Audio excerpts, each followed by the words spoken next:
નમસ્કાર, હું છું જિગીશા પટેલ. આજે હું આમ આદમી પાર્ટીની નેતા તરીકે નહીં, પરંતુ એક ખેડૂતની દીકરી તરીકે તમારી સમક્ષ આજે એક વાત મૂકવા માંગુ છું.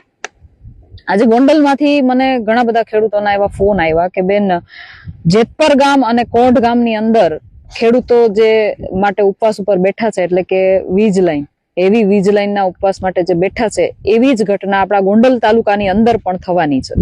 અને એક ખેડૂત ભાઈએ મને આ કહેવાય ને કે જેટકોનું એક જાણ પત્ર એને મને સુપરત કર્યું કે બેન, આ જેટકોમાંથી મને જાણ કરવામાં આવી છે કે તમારા ખેતરની અંદર 765 કેવીની લાઈન નીકળવાની છે અને થાંભલો પણ આવવાનો છે. એટલે ખેડૂતભાઈ મારી પાસે આવ્યા અને મેં પછી એના બધા ડોક્યુમેન્ટ્સ જોયા અને ડોક્યુમેન્ટ્સની અંદર મને ખબર પડી કે ગોંડલ તાલુકાની અંદર આંબરડી, ખળવંથલી, બેટાવડ, હળમડિયા, ગરનાળા, અનીડા ભાલોડી, ત્રાકુડા, દૈયા, વેકરી, પાટીદળ, ચોડી, જામવાડી, ગોમટા, વોરાકોટડા, બાંદ્રા, દેવચડી, મોવિયા, માંડણકુંડલા, કંટોલિયા, બિલડી, શિવરાજગઢ, બંધિયા, શ્રીનાથગઢ અને કમરકોટડા, આટલા ગામમાંથી 2 લાઈન પસાર થવાની છે. આજે હું એક ખેડૂત ભાઈના થાંભલાની પાસે ઊભી છું. એના ખેતરમાં જે થાંભલો આવ્યો છે એની પાસે ઊભી છું. આ થાંભલાને તમે જુઓ, આ ખેતરની અંદર 55 ચોરસ ફૂટની જગ્યા એક થાંભલાએ રોકી લીધી.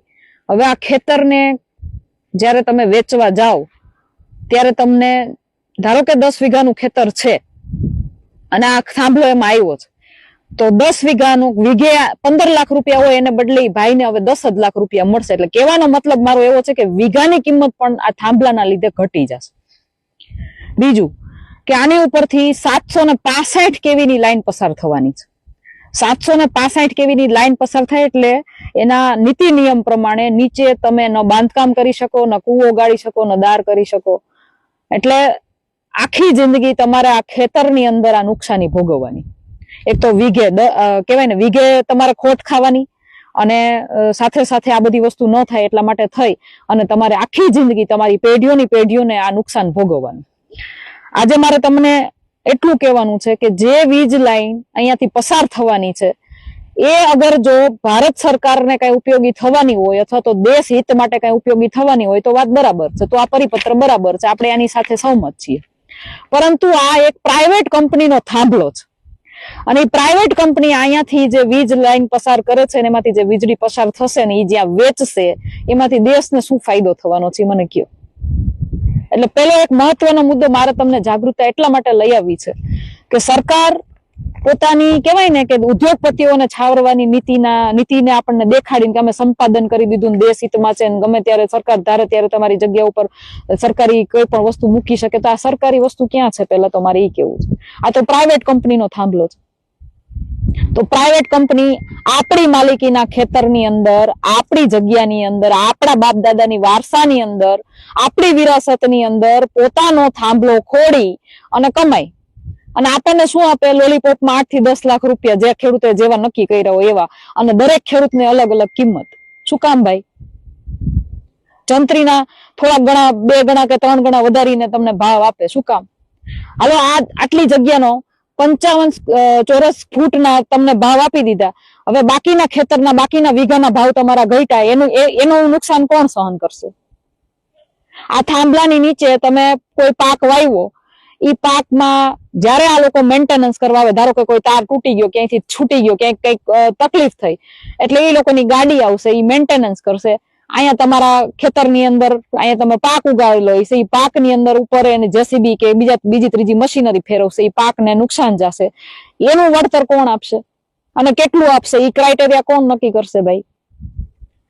તો શું કામ ઉદ્યોગપતિઓને નફો કરવા માટે થઈને સરકાર આપણા નાના નાના ખેડૂતોને આટલી હદે નુકસાન કરાવડાવે છે? શું કામ? મારે તમને એ લોકોને એટલું જ કહેવાનું છે કે હું આ મુદ્દે જેટલા ગામની અંદર આ વીજ લાઈન પસાર થવાની છે, અને આમાં લખેલું છે, સરકારી ડોક્યુમેન્ટની અંદર લખેલું છે કે આપણા આ આટલા ગામમાંથી 400 કેવીની અને 765 કેવીની બેવડી લાઈન પસાર થવાની છે. એટલે અહીંયા ખેતરમાં થાંભલો આવ્યો એટલે અહીંથી 2 ખેતર મૂકીને બીજી લાઈન પસાર થશે.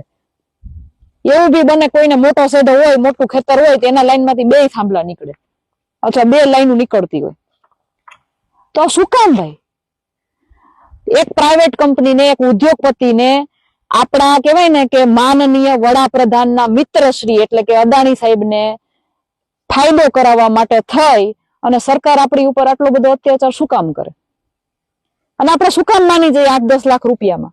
આખી જિંદગી આ ખેતરમાં થાંભલો લેવાનો છે, આપણી પેઢીઓની પેઢીઓ વહી જાય, થાંભલાને કોઈ ઉખેડી નથી શકવાનું, આમાંથી નફો કમાવાના છે.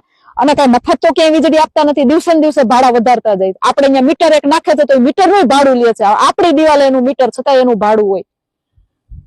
તો આપણા ખેતરમાં થાંભલો તો આપણને ભાડું કેમ નહીં? આ જાગૃતતા આપણે સૌએ લાવવી પડશે.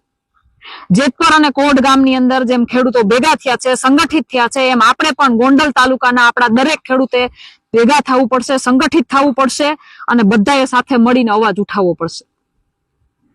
બાકી હર વખતે દરેક વખતે કંઈ પણ હોય તો ખેડૂતોને લૂંટવામાં આવે છે, ખેડૂતોને દબાવવામાં આવે છે. કેમ? કારણ કે ભોળો ખેડૂત બિચારો કાંઈ બોલતો નથી, બધું જ મૂંગા મોઢે સહન કરી લે. પણ જો આવીને આવી રીતે ચાલ્યા કરશે તો આપણી પાસે જે બચ્યું છે ને એ હવે નહીં બચે. એટલે ફરી એકવાર કહું છું, આમ આદમી પાર્ટીની રૂએ નહીં, રાજકારણની રૂએ નહીં, પણ એક ખેડૂતની દીકરી તરીકે મને પેટ બળે છે, જીવ બળે છે કે શું કામ એક ખેડૂતને શું કામ હેરાન કરવામાં આવે. અને એટલા માટે થઈ અને હું આ તમામ ગામોની અંદર જઈ અને તમામ ખેડૂતોની મુલાકાત લેવાની છું અને તમામ લોકોને જાગૃત કરવાની છું.